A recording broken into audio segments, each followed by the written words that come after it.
KP క్యాబినెట్కి సంబంధించి AP క్యాబినెట్కి సంబంధించి కీలక నిర్ణయాలు అయితే రావడం అయితే జరిగిందనమాట. ఏపీ క్యాబినెట్లో భాగంగా రాష్ట్ర మంత్రివర్గ సమావేశం ముగిసింది. సీఎం చంద్రబాబు అధ్యక్షతన జరిగిన ఈ సమావేశంలో 35 అంశాలపై ఎజెండా క్యాబినెట్ ఆమోదం తెలిపింది. సో దానికి సంబంధించి మనం పూర్తి వివరాలు అయితే చూద్దాం. క్యాబినెట్ భేటీలో కీలక అంశాలు చూసుకున్నట్లయితే పిడుగురాళ్ల వైద్య కళాశాలను పీపీపీ పద్ధతిలో అభివృద్ధి చేసే ప్రయత్నాలకు అయితే గ్రీన్ సిగ్నల్ ఇచ్చారు.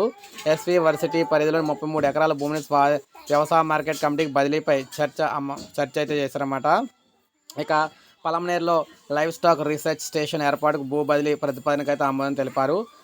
అర్జున అవార్డు గ్రహీత జ్యోతికి విశాఖలో 500 చదరపు గజాల స్థలం ఇచ్చేందుకు ఆమోదం అయితే తెలిపారనమాట. డిగ్రీ తర్వాత గ్రూప్ 1 ఉద్యోగం ఇచ్చే ప్రతిపాదనకు ఆమోదం అయితే తెలిపారు.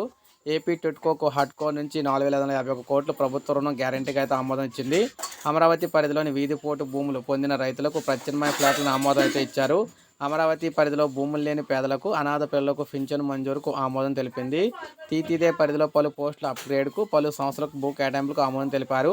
అల్లూరి జిల్లా నందకోటలో పర్యాటక శాఖ 5 star resort, convention centre, theme park ఏర్పాటుకు భూ సేకరణకు అయితే ఆమోదం తెలిపారు. పలు జలవనరుల ప్రాజెక్టులకు ఆర్థిక అనుమతులు అయితే లభించడం జరిగింది. ఇంధన శాఖలో పలు పరిపాలన అనుమతులకు ఆమోదం తెలిపారు. తిరుపతి, విశాఖపట్నం శిల్పారామం ప్రాజెక్టుల కోసం ఇక్కడ మనం చూసుకుంటే MS garden city reality private లిమిటెడ్కు జారీ చేసిన ఎల్ఓఐలను రద్దు చేసి కొత్తగా ఈఓఐలను ఆహ్వానించాలని మంత్రివర్గం నిర్ణయించింది.